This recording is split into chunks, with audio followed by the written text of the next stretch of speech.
Alright guys, after this track finishes, one more track, that will be the opening, one more track, and then after that will be the opening, and we'll get on to it. 裸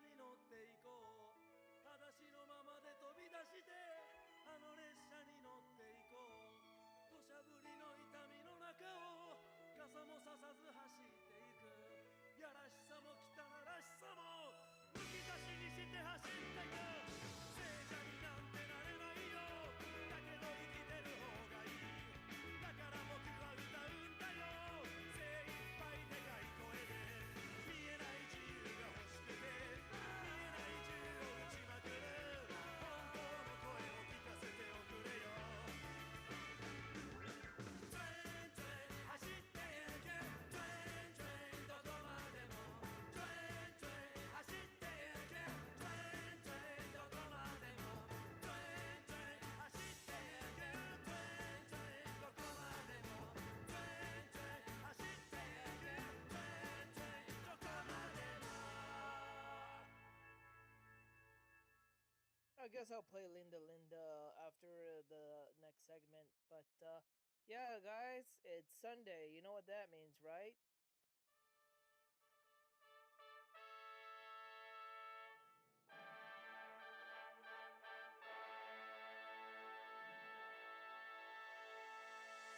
One day, Monday, Tuesday, yes, 無敵にハイパーマインド Someday, holiday, everyday, let's have it a Sunday time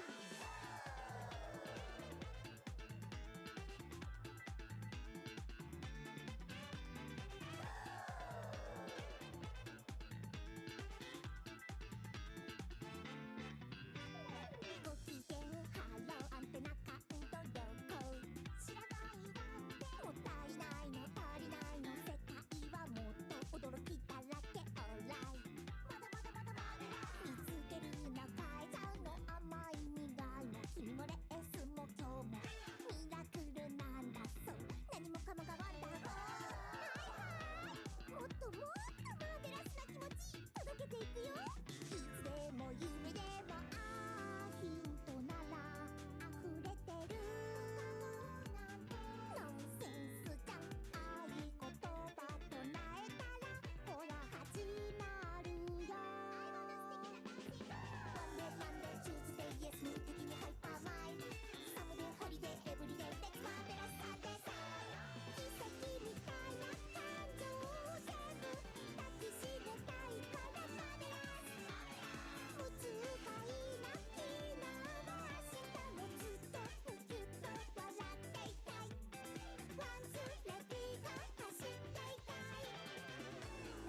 everybody. I hope that was the case. I wish my Sundays were as marvelous as yours, maybe? I have no idea. Maybe mine's is better, but I don't know. I don't think it is. But regardless of the fact, let's just go ahead and get on with it. So, yeah, this is a part where I actually talk about the one show I watched and free flow. See what I actually have to say. Maybe it's all positive, maybe it's all negative, or maybe it's just nothing more than autism speaking rambling. Either way, I hope that you end up watching this show, and for those who have watched this show, you have fond memories or hidden rage.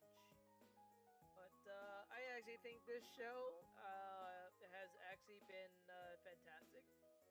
It's literally a show where I can't believe I missed it, and I really do regret it because I had a great time. Apparently Shimatsu is a genre I also like.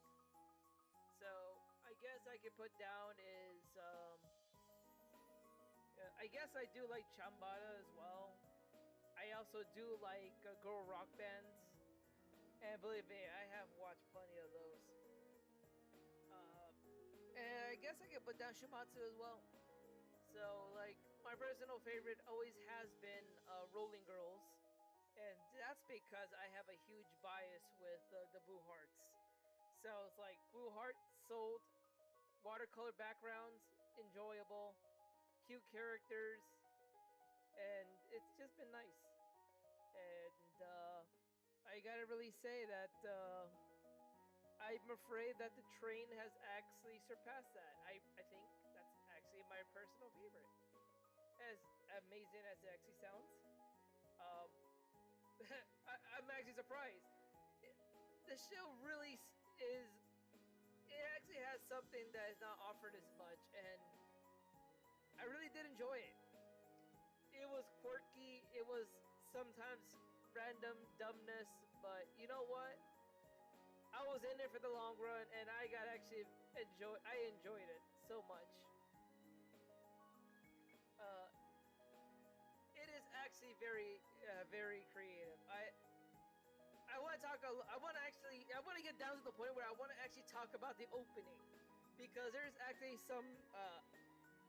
It's multi-genre blended in, and the animation is it's really cool. Like they actually use some of the nice filters that make it look nice, and throughout the show is. I know it's not the best show. I'm fully aware of it. It's not everybody's type of show, but I like the show. I actually really do like it a lot, and I want to praise it. I am going to praise the hell out of it. And there's a few things I could talk about that's dumb, but you know what? I don't care. You know, it's like going into a train station for the first time and you just go with it. So, let's go ahead, and next track is the opening for the show. So I hope you all have your tickets because we're gonna go to your next station.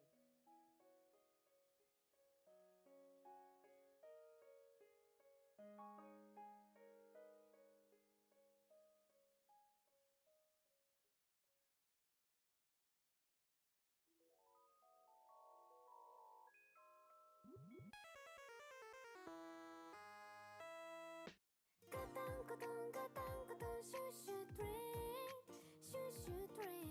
Katang katang katang katang shoo shoo train.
にいたってカタンコトンカタンコトン近づいてくカタンコトンカタンコトン君へ抜かれる気持ちがすれ違っちゃっても大丈夫ポイントを切り替えて並んでゆこうせーので心の窓開けようか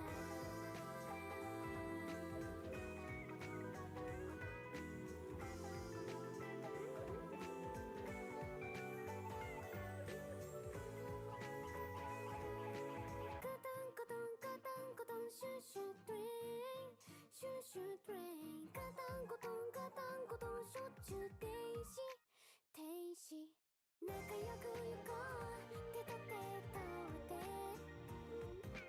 楽しく行こう歌を歌ってほら君が笑ってる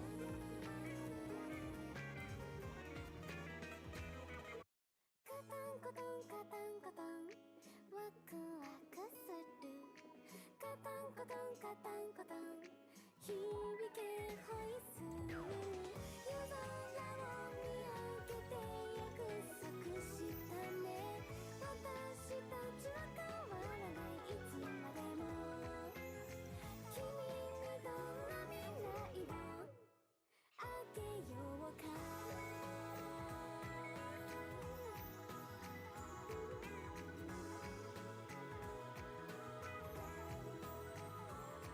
ねえ星にどんな願いをかけようか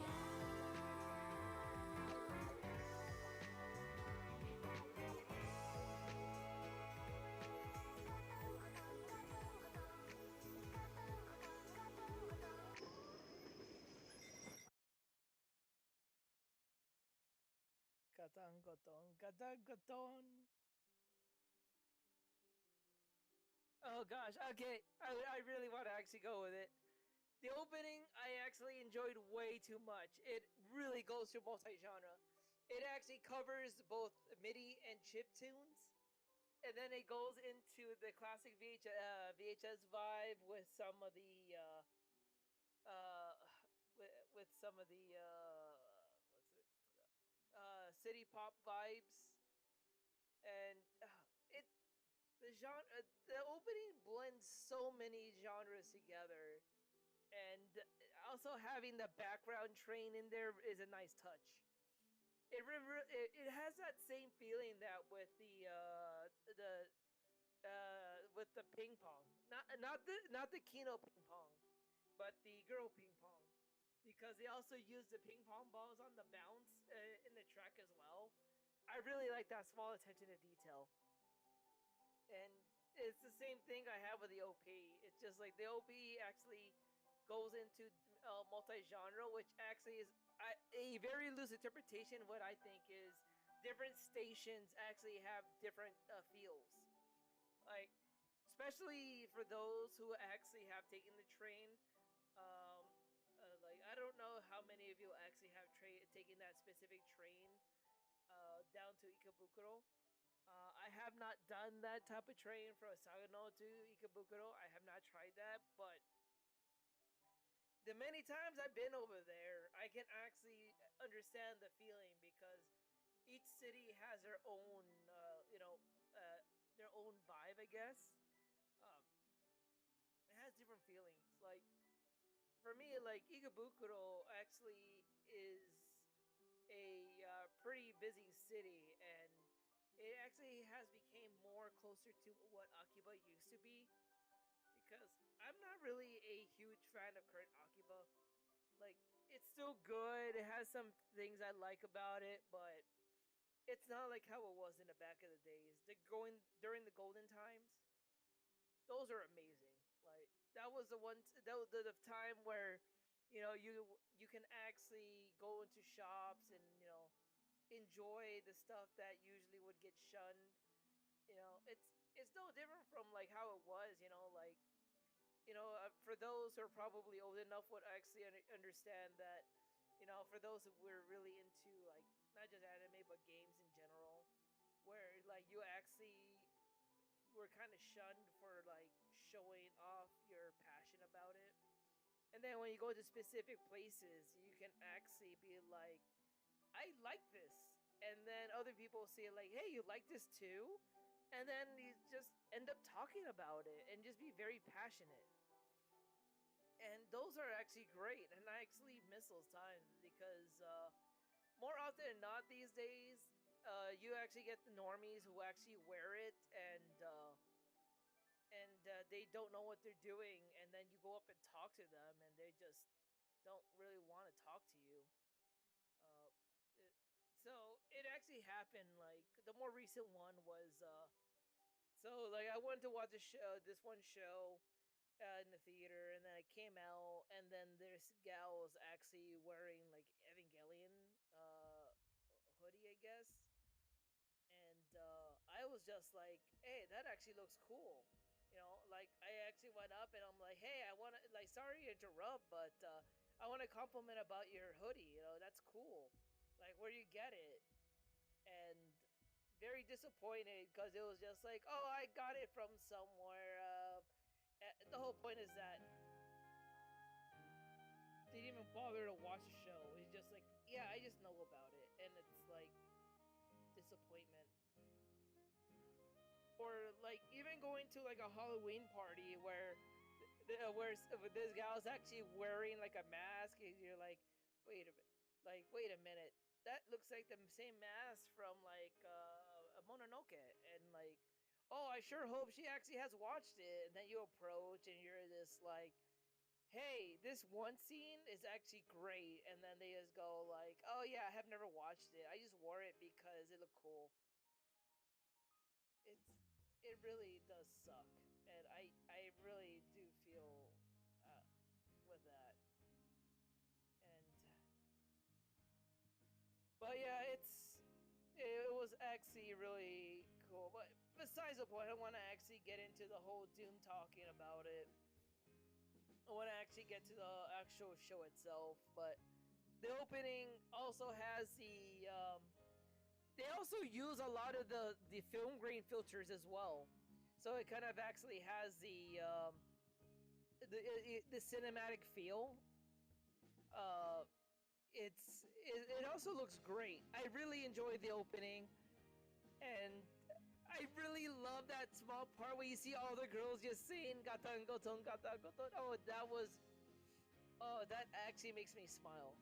Oh, I actually look forward to watching that part. It's just so cute and just so, oh, I really want to pat their heads. They're good girls. They really are good girls. And who was the best girl? Personally, I think Akira was the best one. Okay, I actually have grown to really like her over time, and not just because of the mushrooms. Okay, I actually grew to more of it. No, it was not the mushroom butt. It was not because of that. I actually liked her for the character, and the banter between her and the cat was actually been great. Like the whole dynamic of the characters is been so great. I really enjoy it.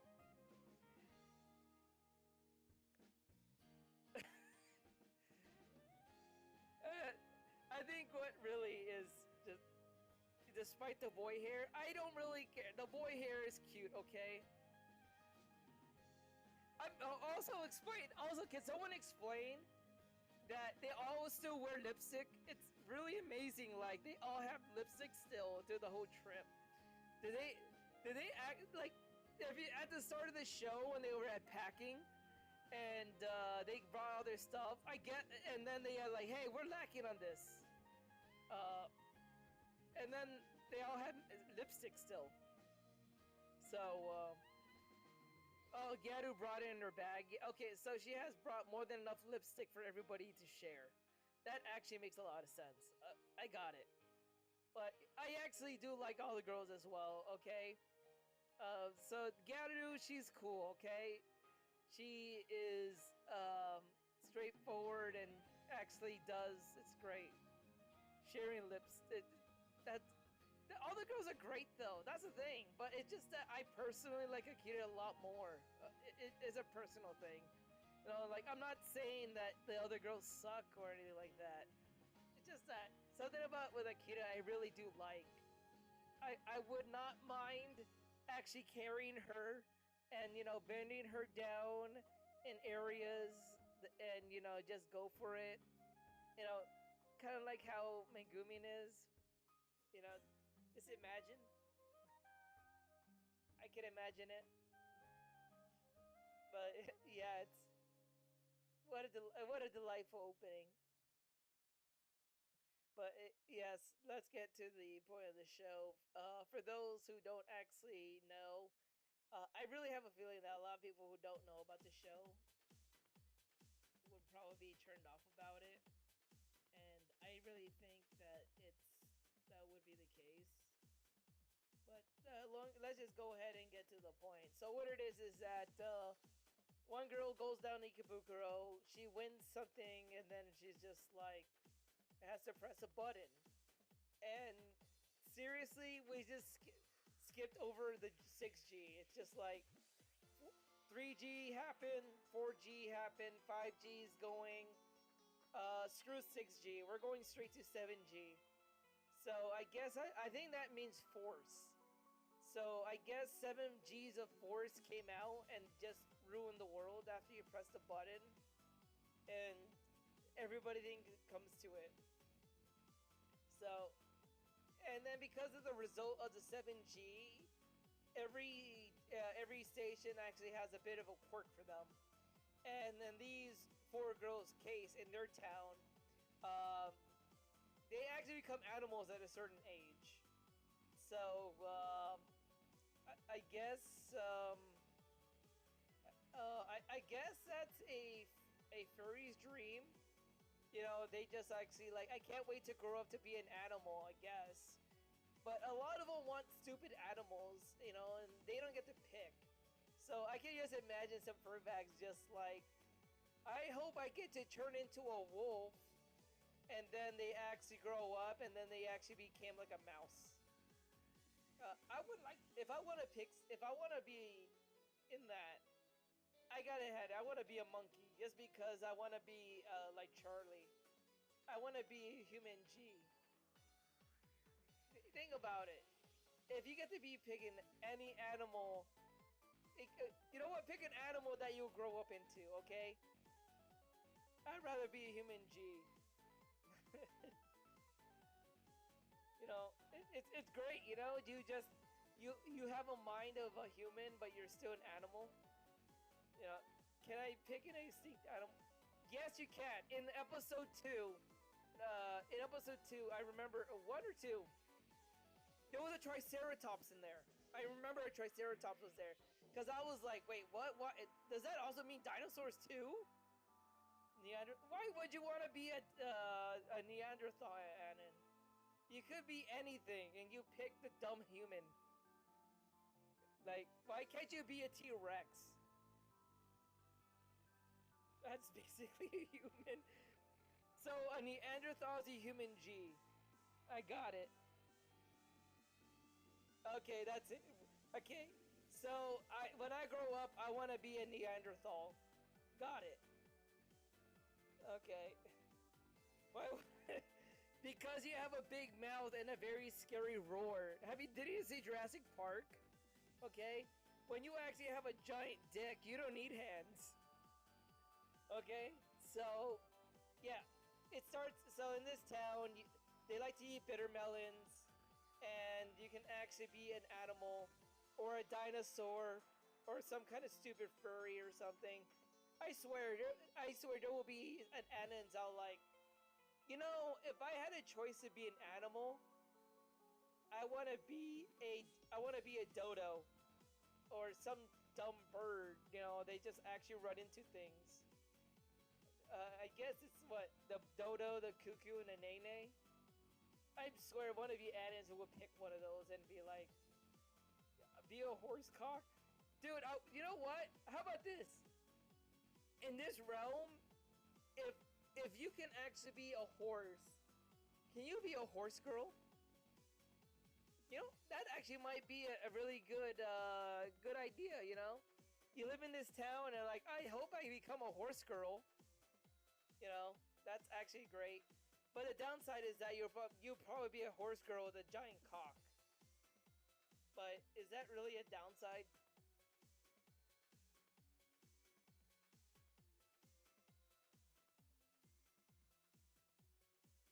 Uh, I don't know.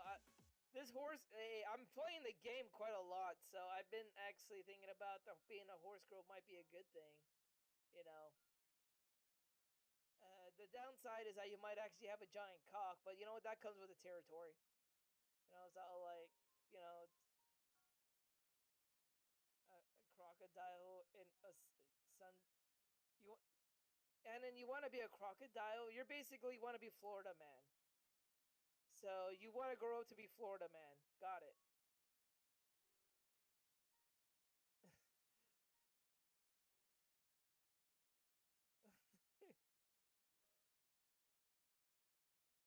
You know what? A crocodile sounds like a good idea, or an alligator. You know, it basically means you're Florida man. You know, does that actually mean that you would, if you're an alligator, does that actually mean you will break into prison just because you want to hang out with your fellow crocs? You know, that sounds actually pretty nice. You know, it's all like your crocs got arrested, and you're like, I'm lonely. Let me break in, and then you would just hang out with your buds. You know, that actually sounds like a good idea. Yeah, you know what, Annan? You're right. Being a crocodile sounds like a good idea. That's probably the optimal choice for an animal. But I think I'll stick with the human Z just because I can actually have like super intelligence and super strength and have a like an uncaring personality. And then I have this like hot white chick or cute white chick, I guess, all over you. Might be worth it. But if you don't live in croc is probably a great idea as long as you live in no, you're right. I want to be a croc in Japan because if I'm a croc in America, there'll be hippos everywhere. Okay, it's already bad enough we got whales.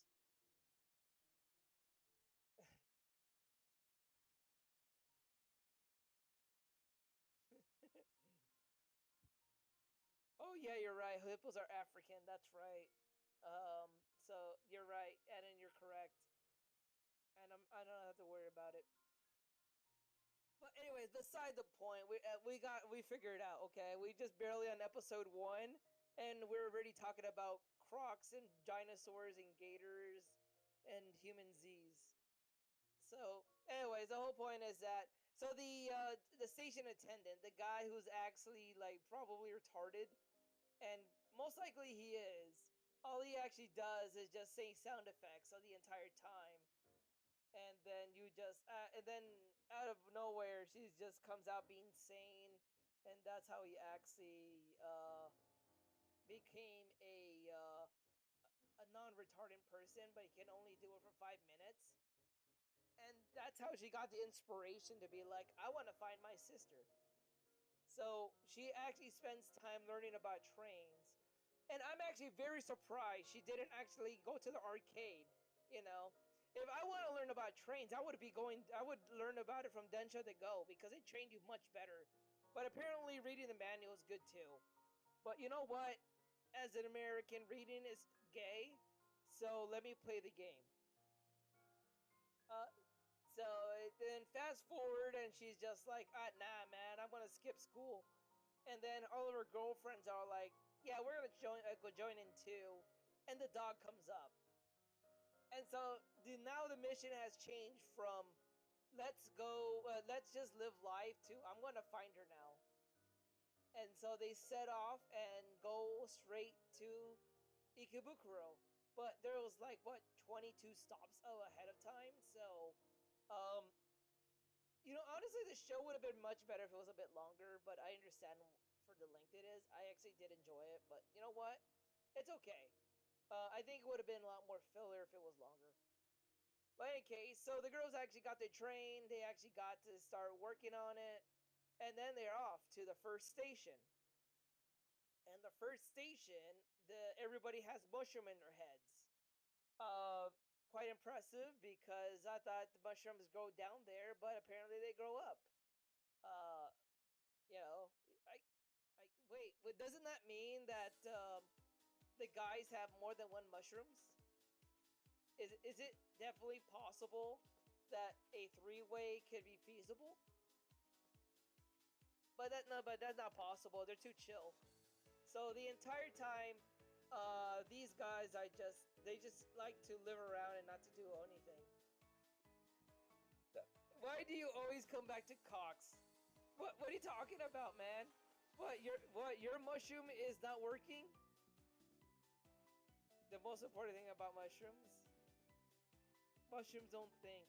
Oh, you're right! That's why they never actually do anything. Because the guys grow more mushrooms, and they don't do anything with it. They're kind of like you guys.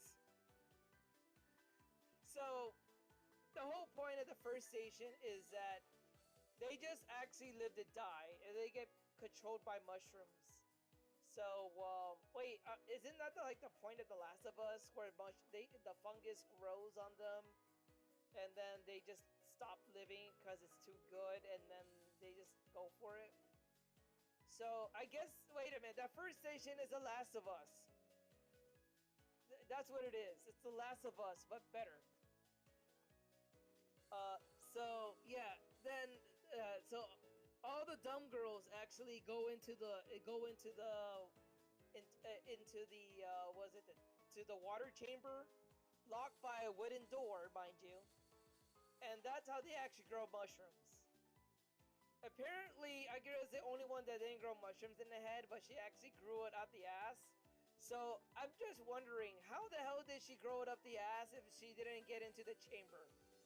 You know, I already find it puzzling enough that, you know, there's 6 million cookies in that chamber, but now I gotta actually figure out why 3 out of the 4 grow in the head and 1 up the ass. So anyway, so what it is that through the power of friendship, Akira convinces everybody that, you know, life is worth living and thinking is cool. And so all the girls snap out of it, and then they actually left the train station, and on to go.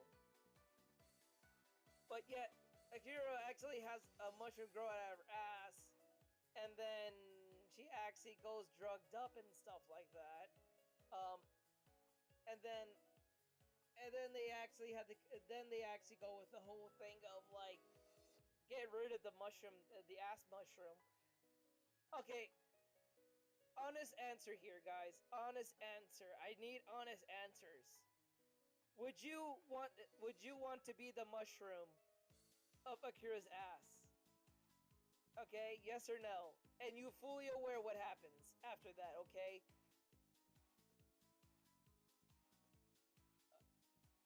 Yeah, I see a no, but there's a yes.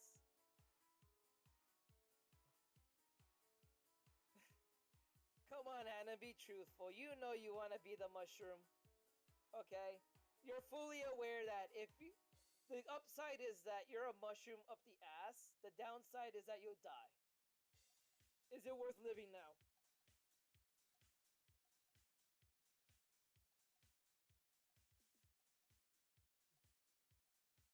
You know what? You're right, Annan. Once you're a mushroom up the ass, and then you just don't know if you die.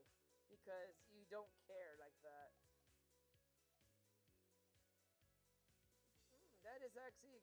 That's actually a good idea. That's, that's good.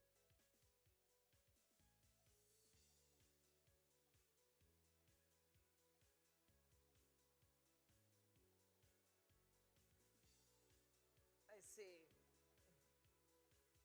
Okay. So once we get through that, we actually visit other stations. We actually got the Yeti station, we got the grass station, and then we got the fun size station.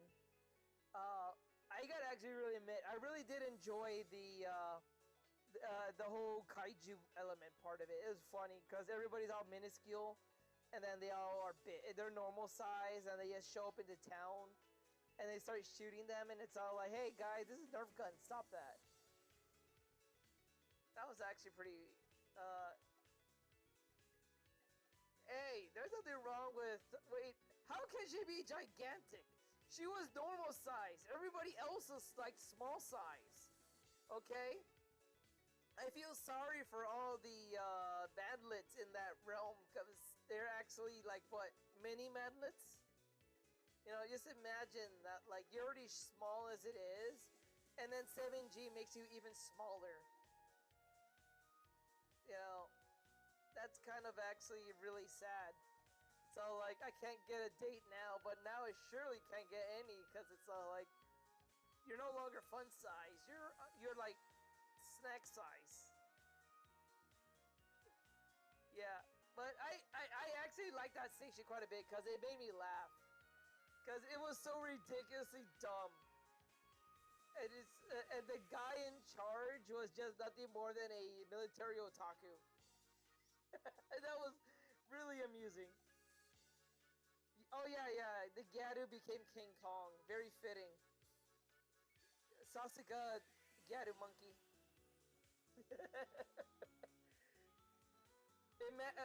Okay, point of view.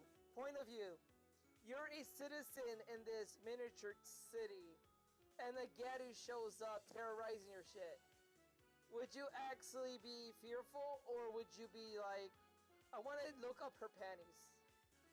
Come on, you gotta have to pick one. Would you be scared, or would you tempt it to look up there? I would run for my life. You're gonna run for your life and miss the opportunity to see what color is down there, okay? Well, okay. Alright, so I guess nobody really wants to go to be adventurous and actually see what's up there. Okay, I get it, guys. You just want to actually play it safe. It's fine, you know, you can always live in fear. But like another station that was also really cool was the amusement park one. That was actually so I had so much fun with that. It was just like non-stop action and how funny it was.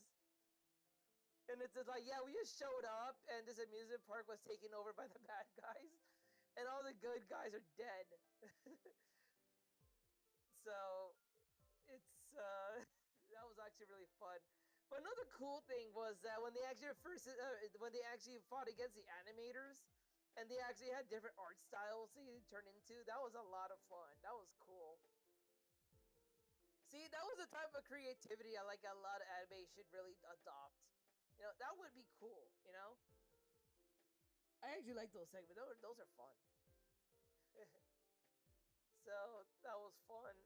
But each station actually was very fun in of its own. That was actually great. And I actually did like Zero. We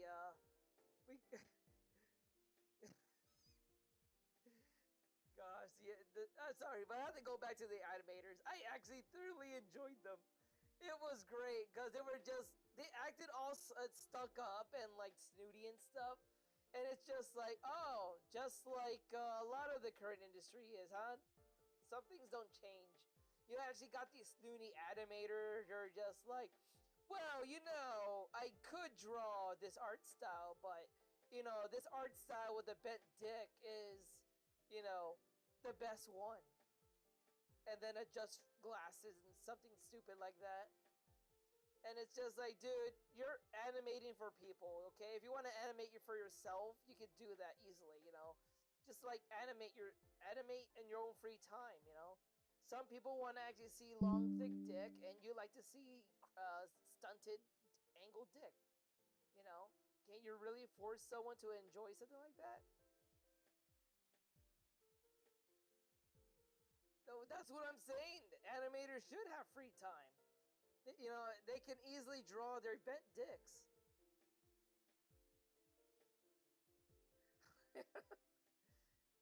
Gee. Are you going to pay them for having free time? And then, you know the answer. Paying for free time isn't free anymore.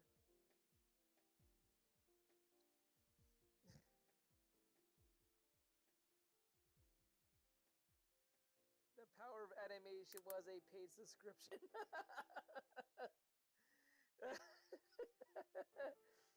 And in like animators, we're not paying you to think. We're paying you to animate.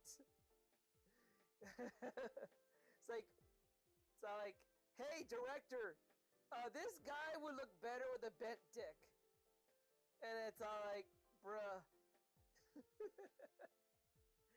Oh man. But yeah, you know, I'm actually I'm really getting lost in the sauce over here. I gotta actually hurry it up and start wrapping it up because this is getting long-winded already. But you know what? That's the reason why I want to talk more about it, because I really enjoyed the show so much. And when they actually finally got to Ikebukuro, you know, I really liked the changes in there. Like, during the whole, when we actually finally meet Yoka again, and she actually continues to change the background, that was actually a nice touch of detail, because like whenever she actually gets different emotions or stress about it, there's slight changes in the background. That was actually real cool. And I gotta actually really admit, the bodyguard is best bird. Okay, no other birds can actually beat him. All right, sorry, Inko. You know, the bird from Toradora. You've been replaced. The bodyguard is the best bird. And if you have a problem with it, then you should probably, I don't know, fly away or migrate out. But yeah, bodyguard is clearly the best bodyguard you can ever get. He is Kino, okay? Name me